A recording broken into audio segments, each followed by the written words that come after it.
Hey, what's up? Welcome to another episode of Locked On Raptors. Sean Woodley here with you as always. And on today's opening day edition of the podcast, I am joined by two wonderful guests. It is Shane Lewis and Ann Pornel of the Great Canadian Baking Show, one of my favorite TV shows of the whole wide world. It debuted its new season on Sunday, and Alan is an enormous Raptors fan and is a fledgling Raptors fan. And we're going to talk about the new Raptors season. We're going to have some fun kind of schooling Ann on what it's like to be a Raptors fan, this deranged cult that we're all part of. That's going to be a lot of fun. And we are also going to take a look at some pictures of Toronto Raptors and assign baked goods to them because it's the Great Canadian Baking Show episode. What else are we supposed to do? That's all coming up on today's very special opening day edition of Locked On Raptors. You are Locked On Raptors, your daily Toronto Raptors podcast, part of the Locked On Podcast Network, your team every day.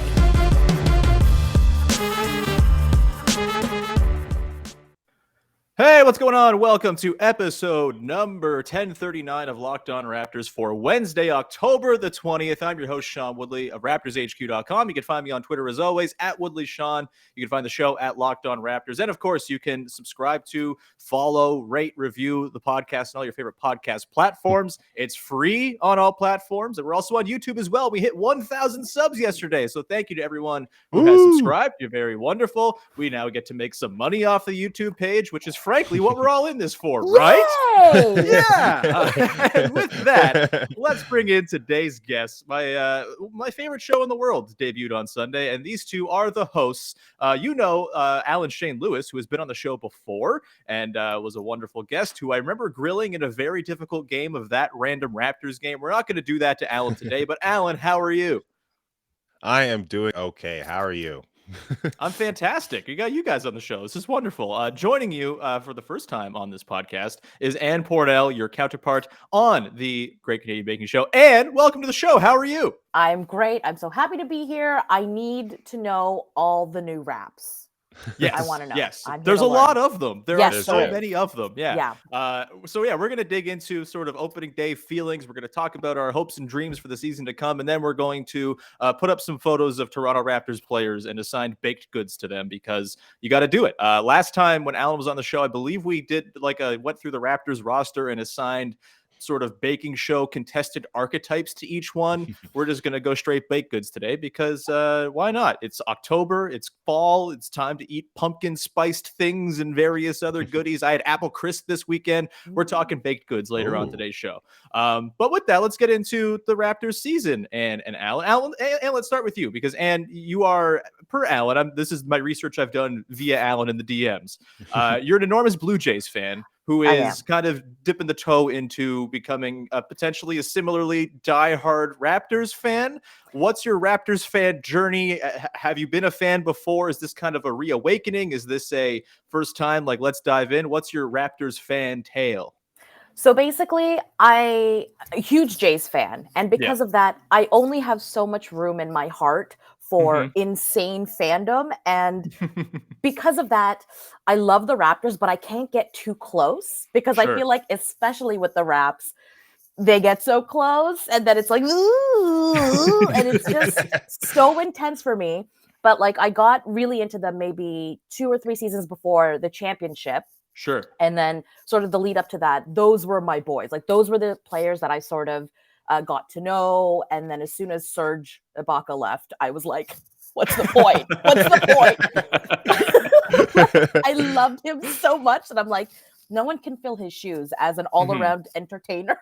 So I wouldn't say it took a backseat, but it certainly, I got less obsessive about it. So I would say with this new crop, I'm not too familiar with much except for knowing that OG is on the up and we got Freddie and that's going to keep us steady. Yes, a pretty good summation of where things are at now. Yeah, that was. I can also totally empathize with your sadness that Serge Ibaka left. Not only is he a handsome fellow who's good at basketball, but you two are local Toronto food celebrities. You could have been in line to bid on How Hungry Are You? And I'm sorry that maybe I've just dredged up this bad feeling, but I'm sad that didn't happen. It would have been great. I would have eaten anything that man presented to me. Honestly, anything. I would have been like, before he could even say what it was, it's already down my gullet. I love Serge so much. Well, this is a pro Serge Ibaka podcast. You're not going to find any disagreement with that. I too would have eaten anything you put in front of me. Alan, let's go to you. You're of course a diehard Raptors fan. You've been on this podcast before to talk about your deep Raptors love of 2000s ass Raptors. What's your sort of general vibe going into this season, Alan? Are you excited for the new dudes? Are you just kind of happy they're not in Tampa anymore and like whatever happens? Yeah. Do you have high expectations? Where are you at here on opening day?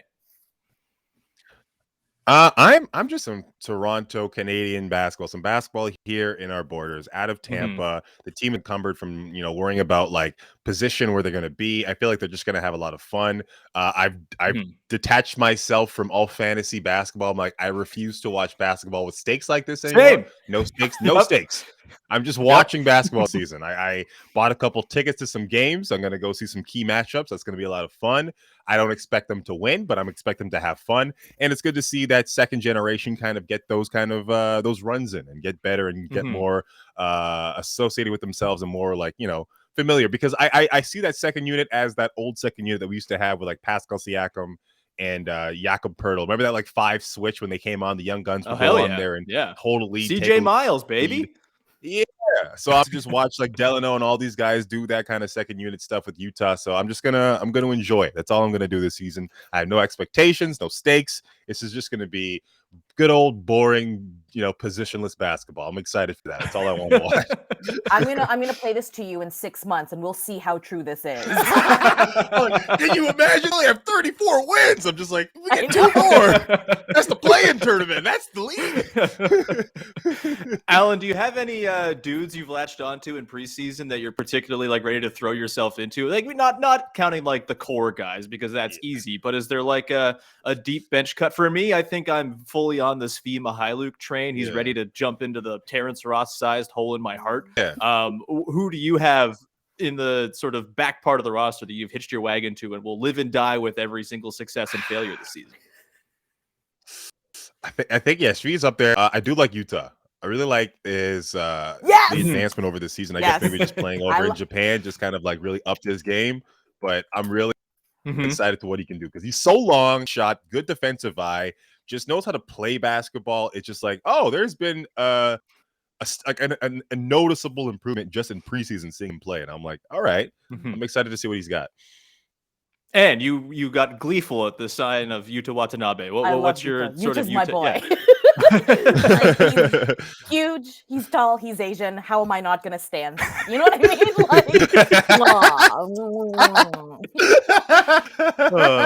We do love Utah. I'm very terrified for Utah because I think my boy Svi might like snake his minutes is what we were talking about on actually yesterday's podcast. We were kind of digging into that, or Monday's podcast. So I hope it doesn't happen. I hope they play together. I hope it's just like, all right, let's just do space for days and have these guys like bombing 40% from 3 all around Goran Dragic pick and rolls or whatever. I'm super ecstatic about that potential. So, Ann, let me ask you here before we kind of dig a little bit more into sort of some dudes you should know about the new Raptors. For you going into this new season, is there anything that you're particularly keen on watching? Anything you're excited about kind of diving back in now that the team is back in Toronto and kind of behind the whole Tampa era and all the garbage and the lack of Serge Ibaka for 2 seasons is now behind us? Well, that's never going to leave my heart personally, Serge. But I think what I'm looking forward to is really having them back in Toronto, as Alan said, because they just play so differently when there's a crowd screaming for them. Like, I don't know that, what do I know? I'm just like a casual fan, but like the way they play when they're not at home, there is a marked difference. And so I want to see what this new, young, hungry team, and it feels like they've got something to prove, because I feel like the Raptors are always going to be sort of the underdog and kind of shit on by everywhere else in the league, because that's what happens when you're a Canadian team. So I'm excited to sort of see what their potential and power sort of turns into with the home court advantage. That's what I'm really excited for. And Lowry's return. Lowry. Yeah, how did that hit you, Ann? Obviously, you were a fan of those very, very Lowry-centric teams. Are you like feeling the same size? Like the Terrence Ross hole in my heart. Is it a Kyle Lowry-shaped one with a Serge Ibaka in the sidecar for you? Absolutely. Like I feel like I was ready to let him go because we all kind of saw it coming. Yeah. And I also know I'm like, he's going to retire as a Raptor. So that's what matters to me the most. Whether he plays that game or not, or just is like sort of a symbolic thing. I don't know, but it's going to be hard. I want him to be mayor of Toronto. Like, that's how much I love Kyle Lowry. But also, like, Freddie's great too, and he like had him as kind of a mentor. So I'm so excited for Freddie to sort of come into his own without Kyle. Yeah, I think for me, that's the thing is like watching the dudes who, you know, I think they've even talked about it, how like it was sort of difficult to be in the shadow of Lowry last season when it's like, hey, man, we're ready for the team to be ours. Like we can do this. We don't need dad here telling us what to do all the time. And I think, you know, for everybody, maybe it was a good time to just sort of go their separate ways and have it be a very amicable split, which you don't often get with a star player or a franchise legend. Most of the time that ends horribly and depressingly. So DeMar. Yeah, we need to dredge that up. Just go watch Draymond Green's show. Oh, God. We're not going to mention Eric Williams again on today's show, but we are going to dive into some of the new members of the team. Alan and I are going to sort of fill in Ann on what she should know about some of these dudes as she gets reacquainted with her beloved Toronto Raptors. That's going to come up in just 1 second here. But first, I got to tell you about our friends over at Sweatblock. Look, I've talked about Sweatblock before. It's uncomfortable sometimes to talk about how you're a sweaty person, but I am a sweaty person. It's just the way it is, and I'm sorry. Well, guess what? Sweatblock is here, and they are here to make it so you don't have to worry about your excessive sweating anymore. You don't have to worry about which color to wear. But in the past, I wouldn't be able to wear this nice brightly colored seafoam sweater because it would show through. Yes, I sweat through sweaters sometimes. That's how bad it was. But guess what? Sweatblock came along with their dry shirt guarantee and their antiperspirant wipes, as well as their other wonderful products, and they have stopped that problem for me. I am one of the success stories here. Athletes are success stories here. Hollywood producers have attested to the joy of Sweatblock, and you can stop your excessive sweat for up to 7 days per use. It's doctor created, doctor recommended. Again, comes with a dry shirt guarantee. If Sweatblock doesn't keep you dry, you get your money back. And it's not just for armpits. You can do your chest, your back, your feet, your hands. Use it anywhere, and I mean anywhere that sweats. If you or someone you love is dealing with excessive sweating, you can check out Sweatblock. Get it today for 20% off at sweatblock.com with the promo code LOCKEDON, all one word, or you can go to Amazon or CVS, but you don't get that promo code. So just go to sweatblock.com, get it from the source. All right, we continue on here on our opening day Great Canadian Baking Show jam up episode. I don't know. That's not the right way to describe that. Either way, Alan, Shane Lewis Ann Pornel here. And we're going to start digging into some of the new members of the Raptors. So maybe the way we can do this is, Ann, you know, if there's someone who you're curious about on this year's version of the team, someone who you've maybe heard about in the ether, who you're not quite sure, what should I think about this character? Maybe you throw it our way, and then we can kind of fill you in on our thoughts on said player to get you the full rundown. So who do you got? Okay, first of all, did Yuta make the team? He did. Yes, he did. He made the team. He was injured in preseason, but he has made the team. Excellent. That was my question. First question. Second question, which I've already posed to Alan. Am I supposed to cheer for what's his name? The one who was like, I have bigger aspirations than Toronto. Goran Dragic. Yeah. Am I supposed to cheer for him, or can I be like, Because I want to know. I'm that type of fan that I'm like, if you've said something offside in real life, I don't like you. My tastes are fickle. That's totally fair. I have my own thoughts on Dragic that I've shared on the show before. So I'll let Alan take the floor for this one first. Alan, what are your thoughts on Goran Dragic? How should Ann approach the Dragic experience? I said every 3 apology, and I've accepted them. I also heard the more context to that interview that he kind of had. So I'm like, all right, I guess I can see how one could be positioned to say that. And now it's a little off-putting. But you know what? The team has embraced him. It's team basketball. I'm a team player. Scotty Barnes put him in the videos and the lives. So I'm like, all right, I'm gonna put it aside as long as he doesn't dog it and try to get like a buyout kind of contract by the end of February. I'm like on board with him. Okay.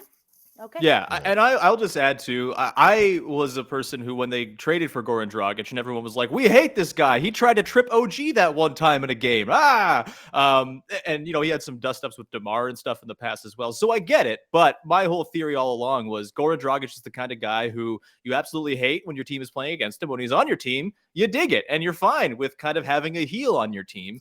You throw in the fact that on his opening day media presser, he was asked who on the team has impressed you, and he answered with one word and just said Scotty, dead-faced, and then kind of dove into how much he loves Scotty Barnes. You see the pregame sort of rituals and him and Scotty Barnes having that really weird sort of unexpected friendship. It's fantastic. Good rendition there, Alan. Very, very well done. And I just think he's kind of embraced it. I think the interview from the offseason, the original Slovenian might have been mistranslated a little bit. A lot of those European languages are far more direct and less passive aggressive than our humble English over here. And so I just think maybe it kind of got lost a little bit in the sort of overseas telegram.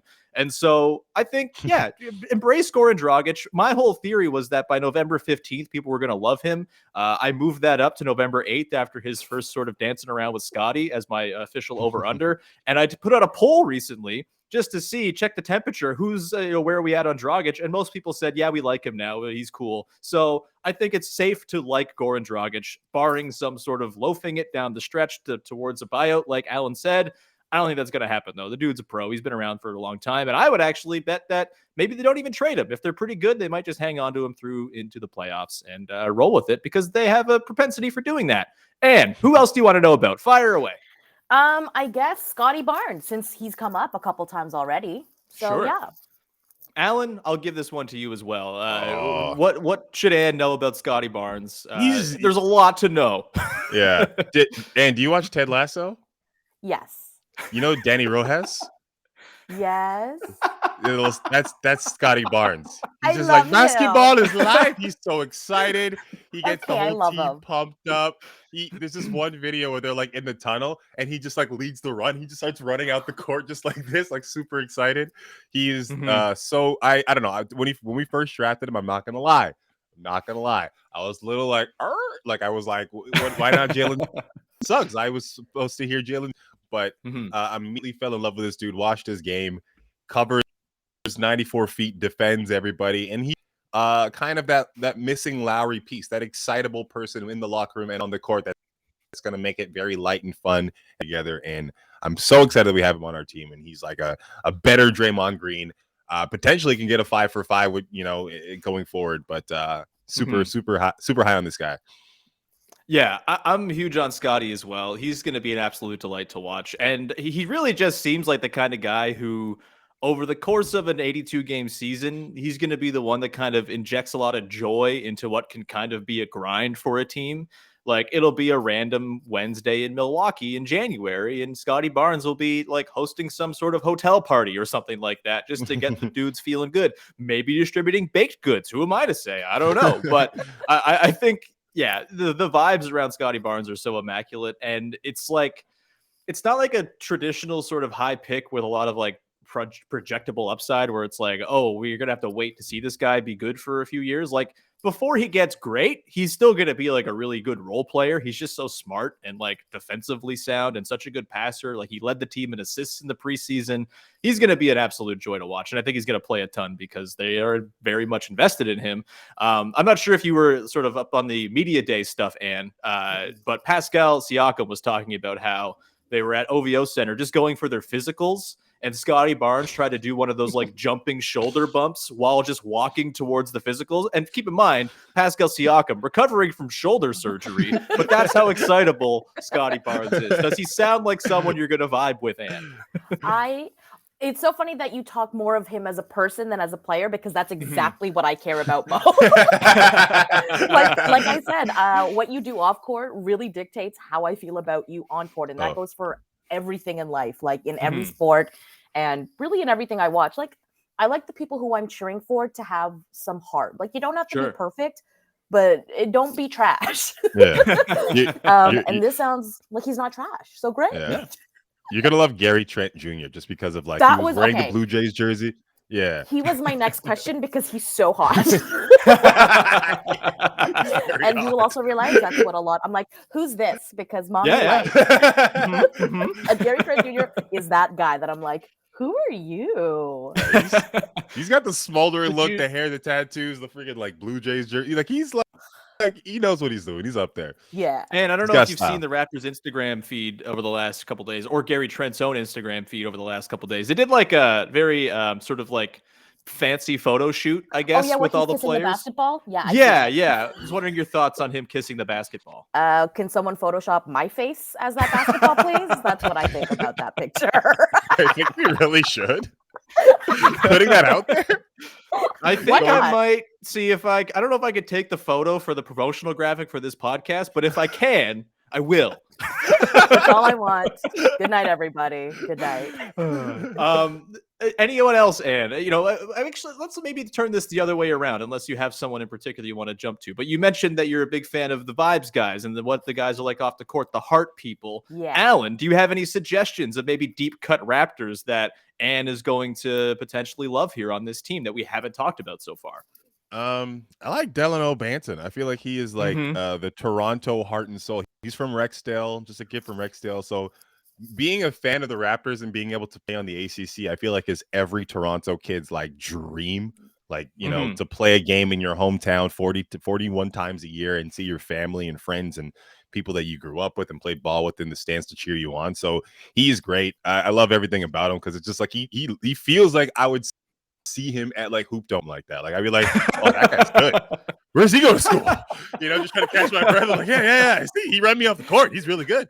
But he's just at the rec room doing the hoops. Yeah, just like, okay, that's who the high scorer is. Interesting. All right. Legend of Papa Shot about town. Yeah. He's tracking that ball all the way forward and back. This guy's really good at these games here, But yeah, he's got those vibes. He's got that Toronto kind of swagger to him. Super excitable guy. Yeah, another player that I'm just like, yeah, keep him around. Keep him around. Yeah. I know we miss Rainwright, but keep him around. And the story about him as well on draft night or the day after the draft was that he wears number 45 because that was the bus he used to take. The Kipling 45 is what he used to take to school. And this seems to be working for you. Are you in on Delano Banton? I'm in 100%. I'm in with any player that makes me go, oh. Did you have any last players on the team, Ann, that you wanted to run by us, and we can kind of fill you in on what you should be expecting coming into the year? Yes, I have one more question. I was having a chat about this with my friend Paloma Nunez, actor, comedian, also a huge Raptors fan. And she was saying that according to Twitter, everyone seems, at least on her Twitter, everyone keeps talking about how like, who needs Kawhi when we got this version of OG? And I'm like, is this true? Yeah. Is this even close to being a thing? Like, what is OG season going to look like? Maybe. Yeah. I mean, I think he's going to be extremely good. I think a breakout is coming. If you want, I'll be having a piece that's by the time this posts, you can read about my OG Anunoby thoughts on RaptorsHQ.com. There's a shameless plug on the way. But either way, I think OG is, I think you got to like have proper expectations for him. And I think the Kawhi comparison has always been super unfair because it's like, oh yeah, here's this guy who might have been the best player in the world for a time. OG's definitely going to be this guy because they're the same height and don't talk a lot. That never has made a lot of sense as a comparison. Is that what people just compare, why they compare them? Because they just... I think if he was a more gregarious person, those comps would not take place at all. I really, really don't. I think it's just like so simple in people's minds. It's like the easiest connect the dots you've ever seen. It's like, oh, tall guy, plays the wing, good at defense, doesn't say much. Apparently he's Kawhi now, which I don't think it's fair. But that said, I think there's going to be a very substantial sort of increase in his sort of profile around the league. I mean, yesterday there were like 900 different NBA sites posting their OG Anunoby makes All-Star or wins most improved or makes all defense picks. Yeah. Zach Lowe posted like most interesting. And he's like the top 5. Yeah, intriguing. Sorry. Yeah. I was like, OG Anunoby love on ESPN. Interesting. Okay. Yeah. I'll take it. Alan, I don't know if you're sort of similarly trying to temper your expectations. Where are you at with OG going into the year? I love offensive OG. I love him being just so aggressive off the gate. I like him being the option that we have to go through to kind of score.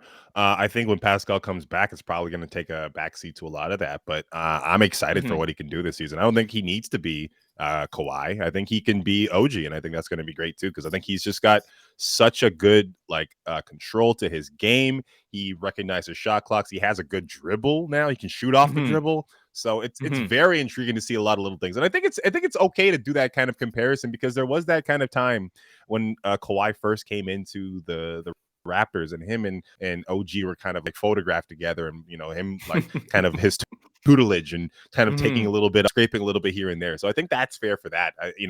But as far as game skill wise, I feel like there is a there is a difference. But also when Kawhi first came into the league, he was kind of looking like an OG. He kind of had just a little bit of a jumper here and there, and kind of medium kind of game, but he put in the work and he added a whole bunch of different things to his arsenal. And I think OG potentially has that kind of ability. I won't say he is, but he could be. He could be not like necessarily Kawhi, but he could right up be an offensive juggernaut or a two-way player that can just do the great on both ends. And do you feel as though we have sufficiently answered all of your questions about this year's Toronto Raptors team? Yes, thank you very much. Excellent. Very happy we could do that for you.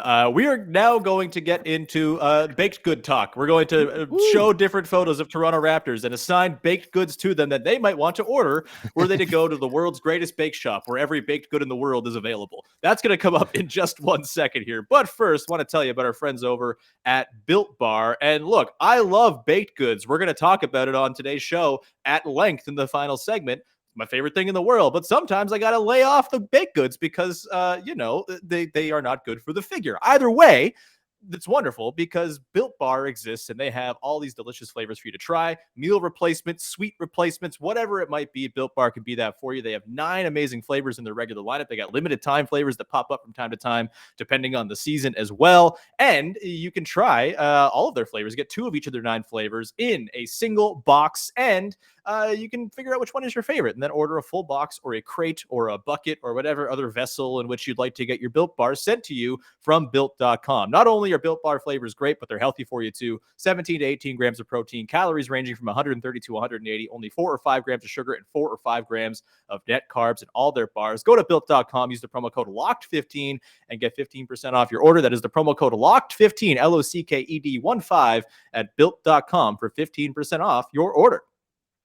And today's show is brought to you by our friends over at betonline.ag, a new web interface and the start of basketball season. More props and odds. That makes BetOnline better than ever. BetOnline remains your number one spot for all the basketball and football action this season. Head to our new updated desktop or mobile website to sign up today and receive a 50% welcome bonus on your first deposit. Just use the promo code LOCKEDON to get that bonus. You put in $100, you get $150 to play with from basketball, football, baseball, postseason, NHL, boxing, and UFC, right to your favorite Vegas casino games. Don't wait to take advantage of all the amazing offers available for the 2021 season. BetOnline is the fastest and easiest way to bet on all your favorite sports. BetOnline is where the game starts.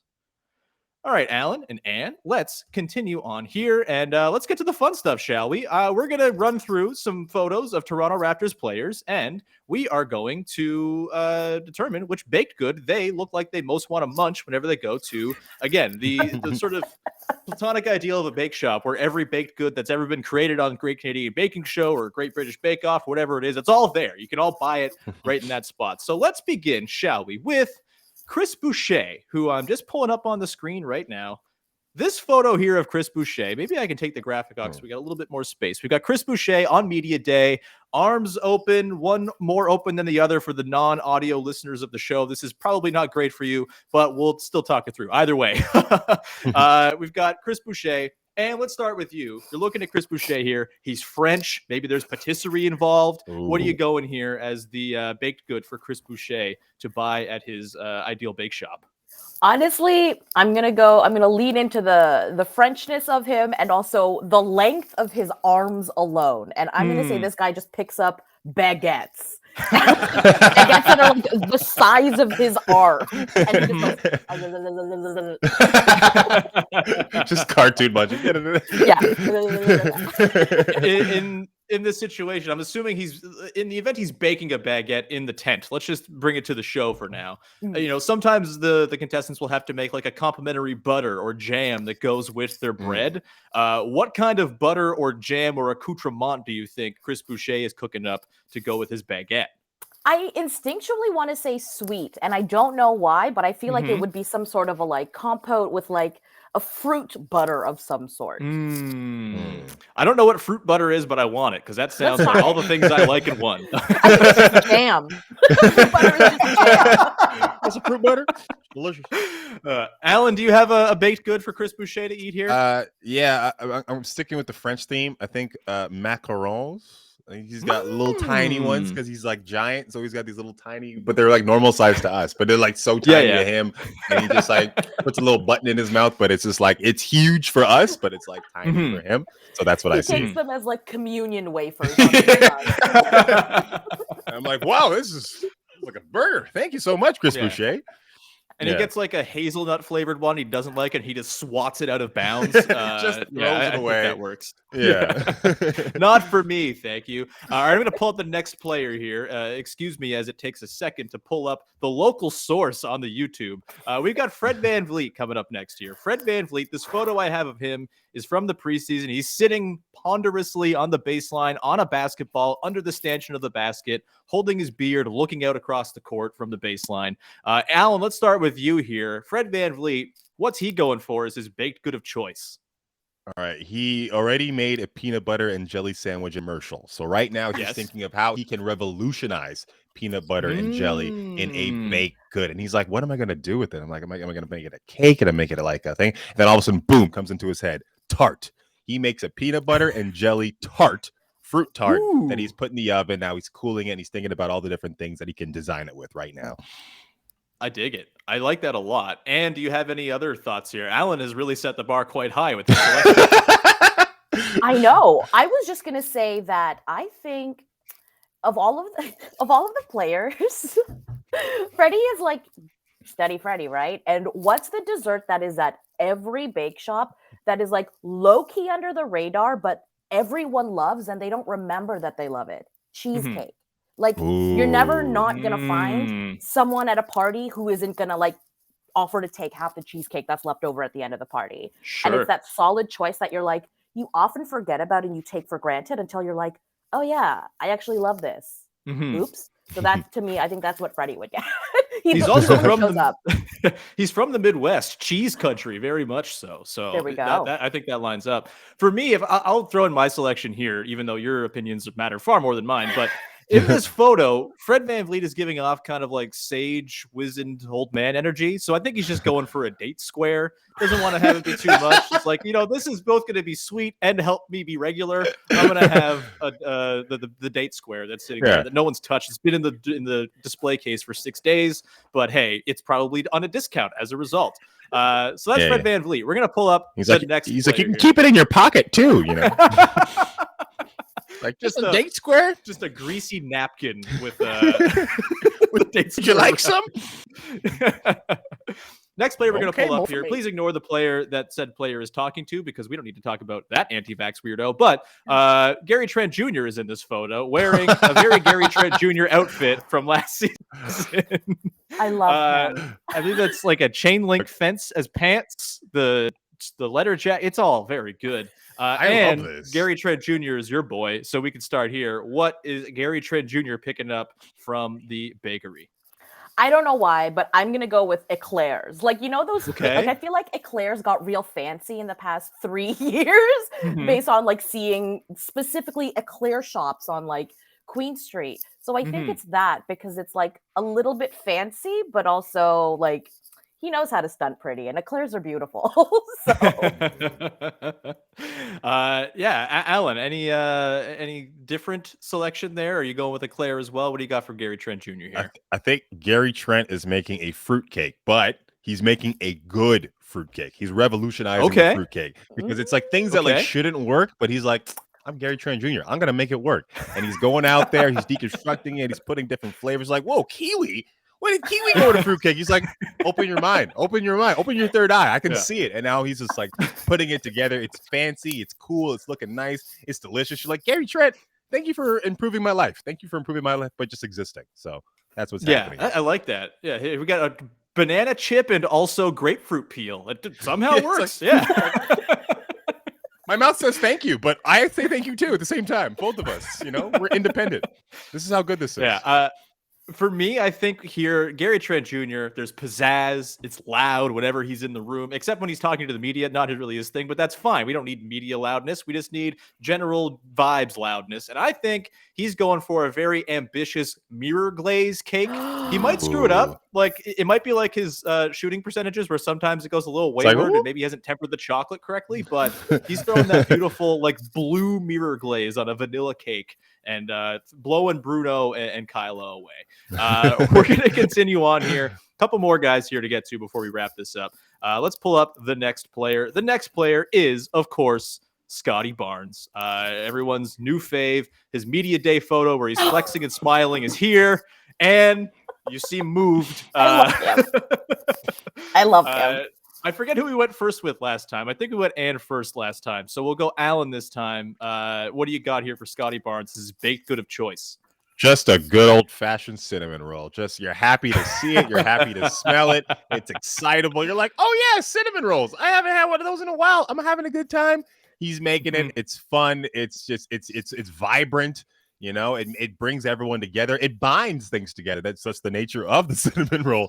That's what he's making for sure.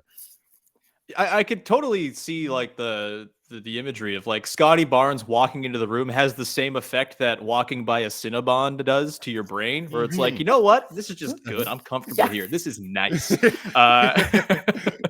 And do you have any thoughts on Scottie Barnes and his baked goods of choice here? Yeah, I would say much in the same line as Alan. I'm going to go with a cupcake, though, like one that's just got like a lot of icing. So like you see it and you're immediately like, ooh, fun. But also like cupcakes are delicious. Who's not going to love a cupcake? So like that is there. Like the solid base is there. He's still a really great player, but also just like brings and evokes the joy and sort of lightheartedness that cupcakes bring. Fantastic. We're going to do one more here to round things out. And that player, we've talked about him on today's podcast. He is in line for a breakout and is going to be worthy of many rewards via baked goods. If he's looking to treat himself after all the hard work he's done, it is OG Anunboy doing one of his patented chin-up dunks from under the basket. I don't know how he does these without hurting himself, but he does it all the time. And OG Anunboy, future potential all-star, maybe Kawhi Leonard prototype. Who's to say? What do you got here as OG Anunboy's baked good of preference? I just want to say Pavlova because I love Pavlova. And I haven't said Pavlova yet. So I'm going to go with that because Pavlovas, again, they're not out there. Like you don't know until you know about them. But then like, they're fucking great. Sorry if I'm allowed to swear. That's okay. But here we are. We're allowed one. Right. And so I'm going to use my one swear on OG being literally marshmallow fluff. Alan, do you have a baked good here for OG? Yeah, last season, regular pound cake. This season, marble pound cake. We're adding a swirl in there. I'm excited. He's a little fancier this season. But it's just a good pound cake, a pound of each. All the ingredients are there, but it's a solid ass cake. It's delicious. It's sweet. It's fun. It's fancy. It's fun for the whole family, really. And it'll do you good in a pinch. And I think that's what he is. See, my take on this is OG walks into a bake shop, doesn't even look at what's in there, just says cookie. You're right. That's like we're both wrong. Okay, fine. You're right. Take them all. Yeah. What kind of cookie? Cookie. Well, that concludes Which Baked Good with this Raptor Eat. And that concludes today's episode of the podcast. Alan, Shane Lewis, and Pornel, it's been an absolute joy having you on the show here to bring in the new season in a very fun way. Alan, let's start with you. Anything that you would like to promote? Where can people find you on the internet or wherever else you do great stuff? Yeah, you could follow me on Instagram at Alan Shane, Twitter The Alan Shane. Watch the Great Canadian Show October every Sunday at 8 o'clock on CBC. Yep. CNC Jam. And it's all the fun stuff I got going on. And what about you? Where can people check you out? Yeah, you can find me the same place as Alan on The Bake Show, and you can find me on Twitter at Ann Pornel, where I do tweet thirst tweets at all of the players that I love, and I'm trying to not do it so much because I'm on a baking show, and that's a family audience. But like, well before I was on a baking show, I was the horny sports fan. So like, I just love being horny for sports, and so that's where you'll find me, being horny for sports. Unbelievable. Thank you so much. T-shirt that says horny for sports. By the way, the Great Canadian Baking Show, one of my favorite shows in the world. You two are so good as the hosts. It's absolutely a delight to watch you each week. The puns are terrible and wonderful all at the same time. And sometimes you'll even call them out in the moment when you're doing them, Alan, from this week's episode. And I got to say, too, the juxtaposition of the Great Canadian Baking Show at 8:00 and Succession at 9:00, it's like two total different ends of the spectrums of niceness. And I love it. It's fantastic. It's such a great primer for Succession to watch the Great Canadian Baking Show. Can't wait to do it every Sunday at 8 p.m. on the CBC. And hopefully you two start getting those like courtside seats as local celebrities. That would be excellent. I hope to see it. I hope to see the Raptor like messing with you at the courtside at a game this year. Here's hoping. And if we get to see you there, that'll be due to the Locked On Raptors bump, I think, not because you guys are fantastic. What are we talking about here? Either way, thank you so much for being on today's show. That's going to do it for today's episode. We will talk to you again tomorrow. We're going to break down the first game of the season against the Washington Wizards. I might do one from the arena, depending on like the sound situation. If music's not playing up in the gondola, I might record from up there. Either way, I think Katie Heinl is going to be on the next episode, which will be grand and a wonderful time. Until then, thank you so much for making us your first listen of the day. Now go and check out Locked On NBA as they are covering the whole league as the season gets going. You can hear the breakdowns of the first couple games of the season on Wednesday morning, and it's very much appreciated when you go and check that show out as well. And that'll do it. We'll talk to you again Thursday with another episode of Locked On Raptors. Bye-bye. Bye.